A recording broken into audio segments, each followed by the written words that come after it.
I'm Scott Mallory. I do video and sound, and I'm just going to start with a little demo first.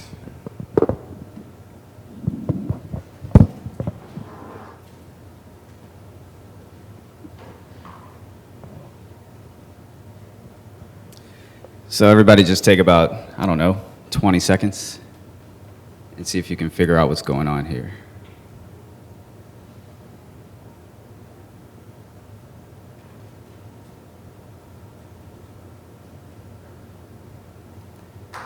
For those of you who have not seen it yet. Any ideas? It's a shadow play. How is it working? Is it accurate?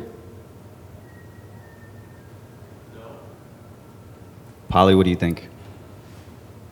Did you make it? This is an animation that I created, yes. Okay, this is a physically accurate simulation. There's a light source over here. There's a light source over here, hidden from camera. These objects are casting this shadow. But this shadow is very strange, isn't it? Because there's a delay. But it actually is accurate. This was shown to me in a physics of sound demo.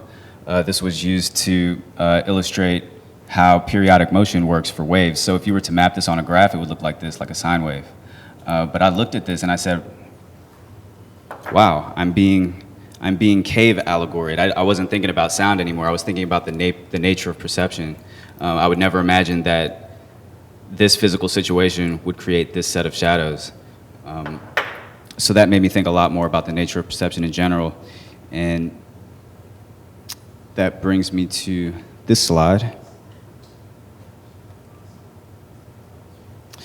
This quote from an article from Scientific American magazine, an issue called Physics at the Limits. Perhaps, like Plato's prisoners, our personal circumstances have tricked us into believing the world is three-dimensional, when in fact a deeper understanding of what we perceive will come only when we look for explanations in the fourth dimension. And I'll get into that a little bit. They say, like Plato's prisoners. So what they're talking about is the cave allegory. And the way the cave allegory works is, the way the cave allegory works is these are the prisoners. They're stuck in this cave. They've never seen anything outside of the cave. They've only seen these shadows on the wall, and they've only faced the wall. So they think that these shadows are some type of reality. They think that these are some fundamental type of reality. They don't realize that the two-dimensional shadows are being created by these three-dimensional objects that are casting the shadows because of the fire behind them. And that brings me to what physicists are looking into recently, which is that just the same way that the shadows are created by these 3D objects, they're saying, well, hey, maybe us in 3D, maybe we are the shadow. Maybe this 3D universe and this three-dimensional situation is actually the shadow, and that it's created by a four-dimensional situation. And this particular four-dimensional situation is rendered in 2D, which is problematic. So just to give you a better idea of what that actually means or should look and feel like, this is a rendition of a four-dimensional object. So this looks like a cube, a three-dimensional cube in the center, with another three-dimensional cube outside of it. But actually this is a series of 6 cubes. It just looks distorted because we're looking at it in 2D and we're used to experiencing 3D. But just if you even imagine yourself, four-dimensionality is like experiencing this, 6, all at the same time. So imagine being able to see also behind yourself. As three-dimensional creatures, we are able to perceive and see all the points of two-dimensional surfaces. Something four-dimensional would be able to see all of the points of three-dimensional surfaces, such as ourselves. And what that might look like, if anyone has seen Limitless, is probably something like this. He goes up the stairs, we establish the space, and then we see a duplicate of himself come up the stairs as if he can see behind himself now, and then we can see the space get distorted as if he can see in 4 dimensions. I don't know if they were thinking about 4-dimensionality in this, but this is kind of what I would imagine it to look like. Let's go back to full screen. Okay, so now why is that important to me? I feel that I can link this four-dimensionality to nihilism, which has been key for me in thinking about the nature of perception, and then perceptual divergence, which I'll get into in a second. But first, I'll just touch on nihilism, just to make sure. Nihilism has several different flavors. We have moral nihilism, that morality doesn't exist. Nihilism is basically meaninglessness. Existential nihilism, life has no meaning. Metaphysical nihilism, physical objects do not exist. And I'm mostly interested in epistemological nihilism, which says that maybe nothing is true and maybe nothing can be known at all. And all of these come from streams of logic that end in this kind of nihilism. And I'll just show you what I mean. Here I see a parallel. We've been talking about this in physical terms, in dimensions, and we were looking at cosmology, the Big Bang, how the universe started. Let's see. So let's say our universe is here at the top, our 3D universe, and we say, well, cosmology says everything has a cause, right? So that means there had to be an original cause. So we move back and we say, oh, there was an original cause. It was the Big Bang, right?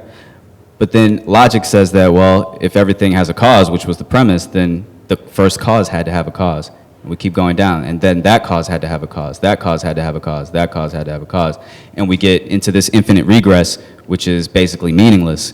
And that's how that ends in nihilism. And the way that I see this being resolved in physics is this idea of the 4D universe. This would be the original cause of our 3D universe. That would resolve that issue. There would be more questions down here about the causes of these universes, but it would solve our 3D universe that, as we know it.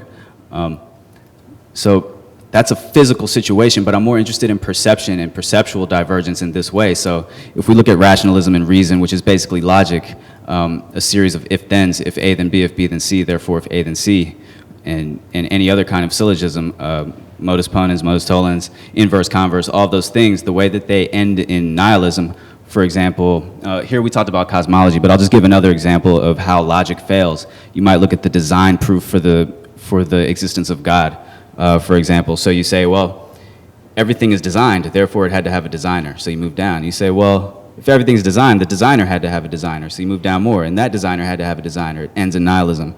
Or even if you look at something totally different, such as if you look at morals and ethics, for example, abortion, and you say, and there's a position that, okay, as soon as something becomes a human being, it's wrong to kill the human being. Well, when does an embryo become a human being? Is it when the brain is formed in a certain way? Or is it when consciousness comes into play in a certain way? But when you do that, you end up dividing time infinitely, because it's hard to you can't distinguish the moment when something became a sentient being versus when it was not. So it goes into something else that's like an infinite regress because the time gets divided infinitely. And when logic fails this way, Nietzsche would revert to the Overman state of mind, which is a state of mind that's free of all conditioning, moral conditioning, societal conditioning, social constructs. Immanuel Kant would say to resort to faith, or Albert Camus would say to revolt against nihilism and embrace nihilism as a challenge. And in the spirit of imagining Sisyphus actually being happy with the situation that he's in. If we're staying in logic, yeah, these are the options. But I believe in diverging from logic in itself into another mode of perception. I'm not sure what that would be. I think we can experience it in moments so far, and I think that I can isolate those moments in the artwork. But I believe in diverging into another mode of perception that is not necessarily logic, but could include logic or be logical. So that I'm calling 4D perception right now, and I see it as kind of poking this hole through nihilism.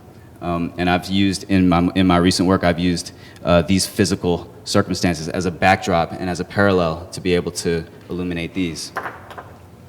And now I'll get to the work. I did address this is called holographic quantization.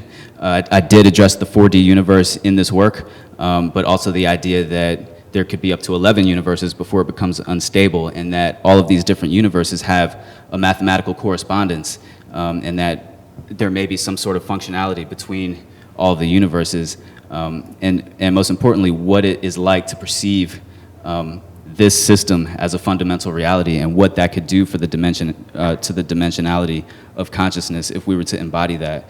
And I'll just play a couple of seconds of that.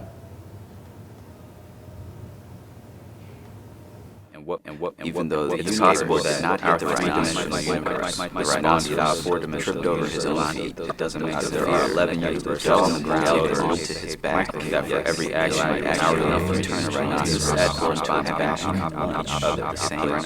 Okay, and as I scrub through, I'm going to get into this formally now. As I scrub through, you can see that this is arranged in different ways. There are different permutations of this. 1 second. Okay. I'll just get into how I worked with the audio for a second. What I do is I have a musical background as well, so I import techniques from music composition. So there's rhythmic phrasing, rhythmic motifs. So these are elements that can repeat, tension and release, build up, ways to create drama. And here you can see, this is actually a timeline. You can see all the syllables represented by these sine waves, and you can see where I've made my decisions and how even this in itself, this arrangement of audio looks like a visual composition in a way. So the way that space is created here, these decisions, it's created like a musical composition by those sorts of rules and those sorts of techniques, and I also break some of the rules. But these spaces create space for the audience's mind and for the ear to actually interact with the audio that's happening, so that it's not like just a bunch of voices coming in at you. And also this had to be created, this was created as a loop, and the audience can enter at any moment. So this had to function as a series of cascading compositions, so that if the audience entered here, from here to here would feel like a composition. From here to here would feel like a composition. From here to here would feel like a complete composition. And in the spirit of that, I would align myself with artists like Ryoji Ikeda, who has a electronic music background, and his work is referred to as an audio-visual symphony, for example, and also socioculturally, because there's a lot of scientific overlap with his work, and also this idea of global or cultural digitization. And then visually, I also have a background in visual effects for film and 3D animation, compositing.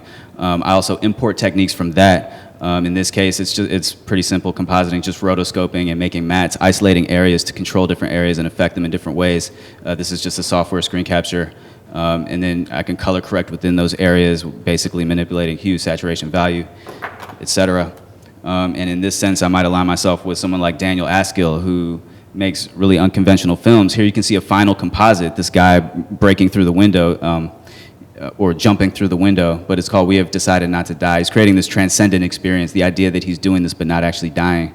And then here you can see how he created that and what, you can see the whole rig, and he would basically draw shapes to isolate this area and to create the visual effect. So it's very similar, a very similar process, and then adding the background, maybe adding atmospheric perspective here, color correcting to match this color with this color, make sure the lighting matches. And then also there's Kevin Mack, who works with visual effects. I didn't use any 3D in my recent project, but he uses 3D modeling animation. He uses the same software that I use to create these things, but he also brings them into VR. Also socioculturally, there's scientific overlap. He's collaborated with physicists at CERN and taking advantage of digital technology.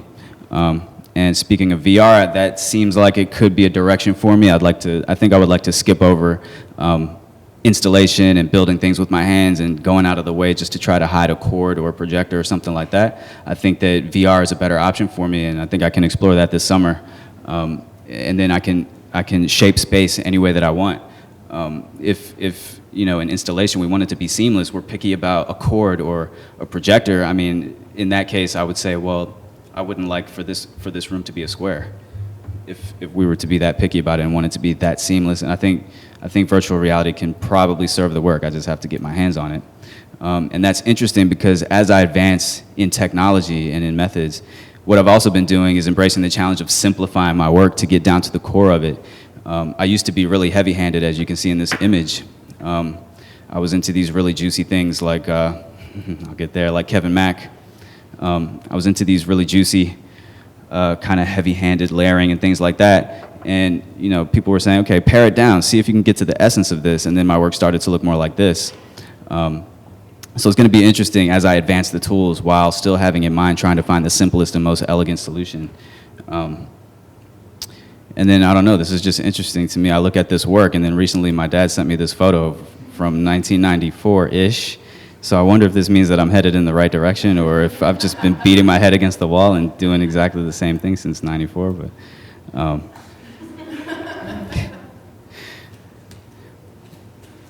anyway, I'll just show a couple of seconds. We have probably like 30 seconds to a minute left. I'll show a couple of seconds of this previous work from 2015 and its heavy-handedness visually and in terms of the audio.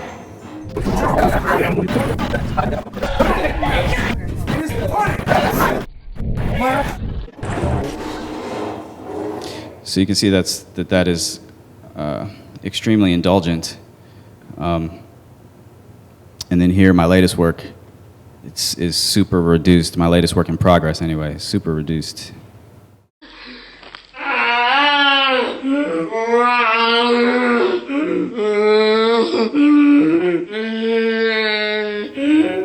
Nihilismus.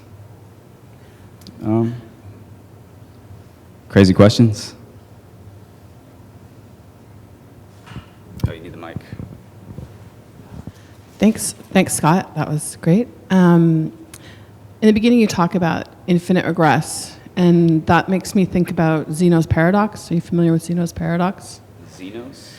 Yeah, Zeno's paradox is it's a mathematical paradox that it starts off with that someone is going from one town to another, and so if you just divide the distance in half, and then they're halfway there, and then you divide that distance, the next distance in half, and then but it keeps going on infinitely. Mm-hmm.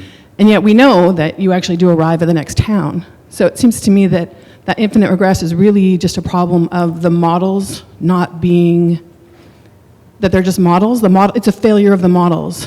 Like we do get to town. Mm-hmm. So it isn't really infinitely regressing. I see. Comments? Okay. I don't know that one. But when you say it's a failure of the model.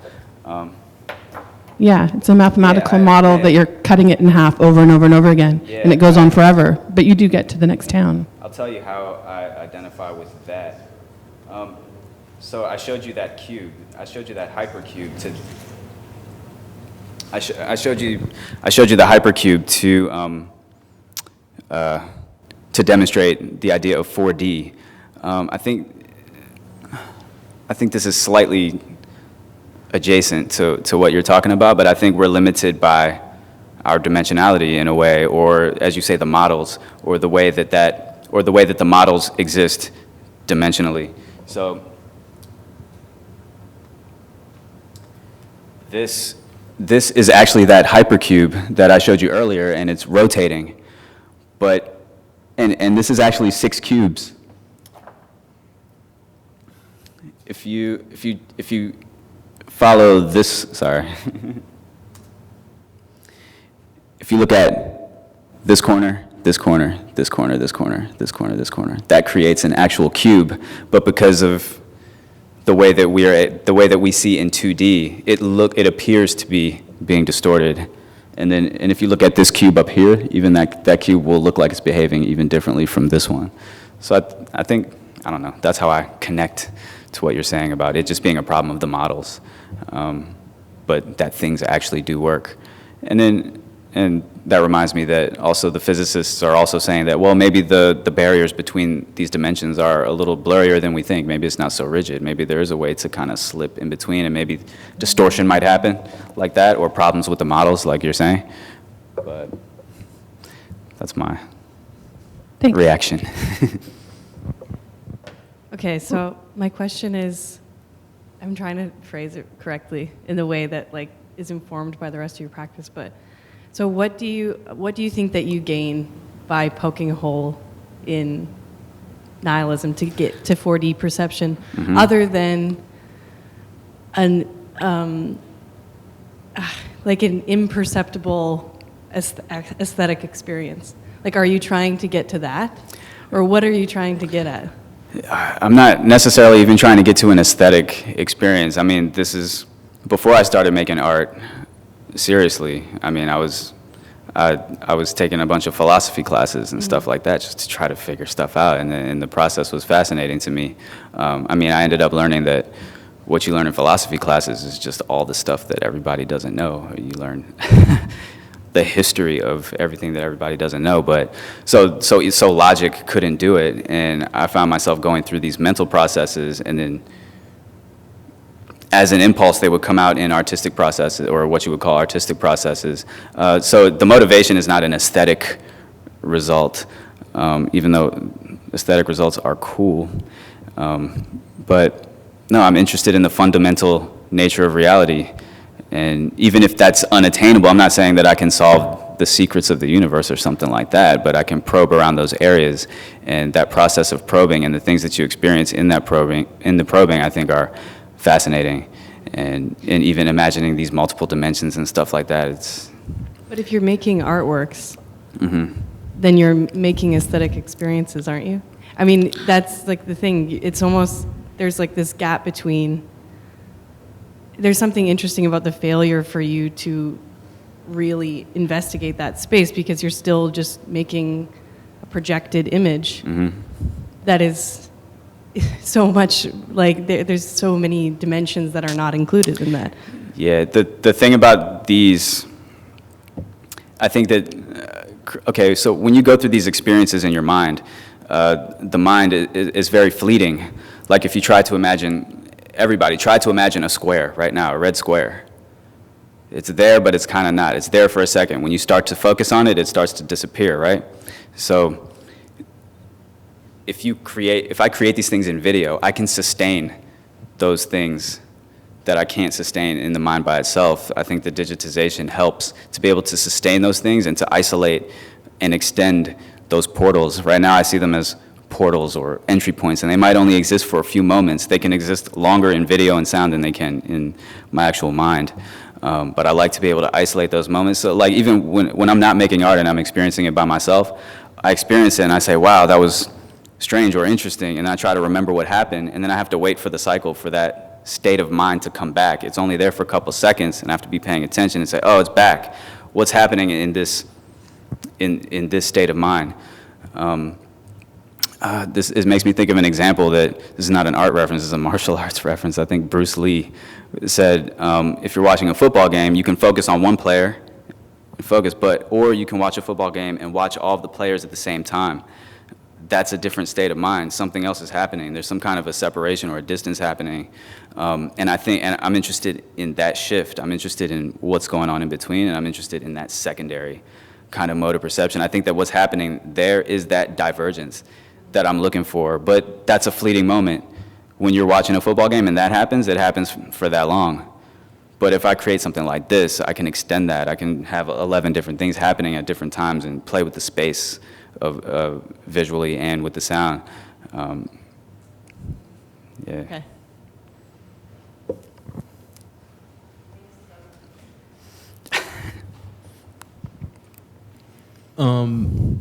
Do you? I liked your presentation and very comfortably spoken. But in terms of what you're wanting the viewer to come away with, or your what you're thinking of as the attitude of this 4D space, like, do you see it as essentially sort of an optimistic spin, as sort of like, I don't know, post-nihilistic space, or do you see it as sort of a despairing kind of space, or maybe, or put in terms of what you want from the viewer to take away from it? Do you want to give them a sense of wonder, or maybe confusion? Like, where, I'm just curious in terms of what you're wanting to, you know, what, for the viewer, what you're wanting them to really take away from the work. That's interesting. I definitely think it's optimistic. I'm unsure of my relationship with the audience, though. I know that I can create the experience kind of psycho-emotionally, I know that I can reproduce that. But so far, I don't think I've been so able to attach the logic to it. Like somebody might not watch one of my videos and say, oh yeah, that's about nihilism. And I'm not sure how far I can go as far as catering to the audience. I'm not sure how far I can go. It might eat into the process a little bit. It might take away from what I'm actually getting out of it. So is it more in terms of you exploring that space and trying to sort of piece together this sensation of 4D space? Like that, in other words, we're watching your process? Is that more? Yeah, I guess what I get out of it is the process. Yeah, it's more of an impulse, and then these ideas about how the audience would receive it. It's like there's a ship moving, and then things just come along and get attached to it, or they bounce off. It's the ship is moving. It's my impulse for myself, and these considerations about the audience float in, and they can stick on, or I can say, no, I can't cater to that. But that process is unresolved right now. I'm not sure. Right. Yeah. Okay. In terms of optimism, your previous works, there's no sense of optimism at all. Friends that visited the show and saw your installation, it was like anxiety-inducing, very like hard to be in the room. And I guess maybe that's clear based on how you just explained, like the audience doesn't necessarily matter unless you're your own audience. Anyways, that's kind of a comment. And then secondly, I'm wondering if, I know you don't really care to do installation art in reality, our own 3D reality, but I think you might be interested in Lee Bull's work, especially that was at the VAG. And I think it was called Labyrinth. And it was like this entire labyrinth of mirrors and lights. But the labyrinth didn't come all the way down to the ground in some parts, so you could see some people's feet. You didn't know if that was your own reflection at first or someone else moving. You got lost in the labyrinth. So this idea of, even if you go to virtual reality, creating a confusing, disorienting space may be useful for people coming to view your work. I see. So Leebul, Leebul. Okay. Yeah. I got it. Yeah, you said that's funny. Yeah, it is. Even walking into my own work, I said this before, walking into my own work for the holographic quantization, it made me anxious, and it was difficult for me to be in there and get settled in there. As far as that being optimistic or not, it's like if you take a feeling, you can attach any meaning to it. Like you might say, okay, you're nervous about giving a presentation, but you can actually reinterpret that and say, that's not nervousness, that's excitement. I don't know who said that, Mike Tyson or something like that? I don't know.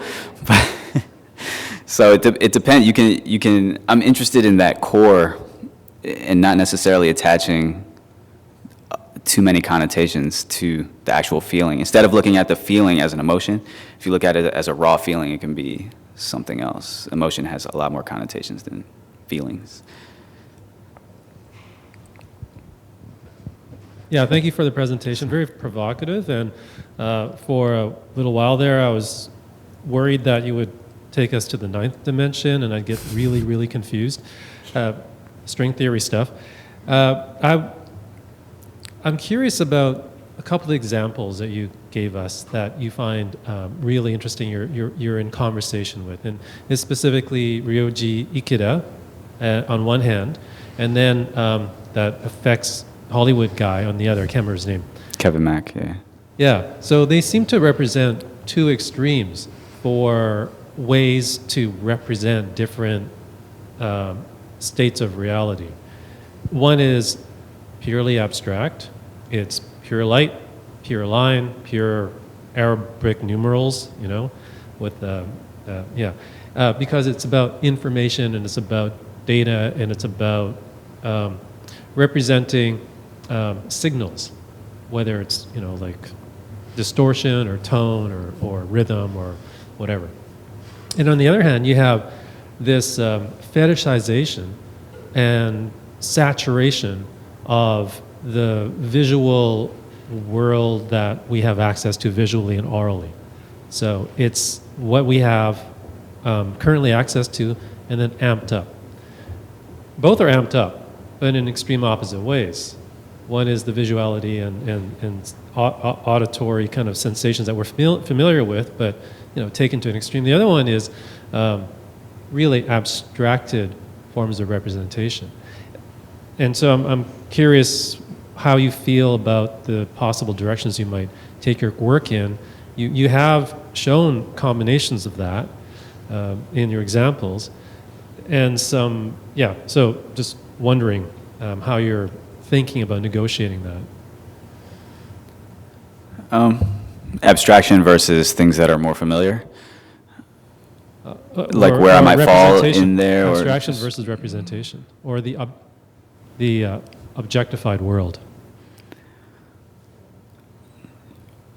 I mean, I'm open to whatever will help realize the state of mind that I'm after, I guess.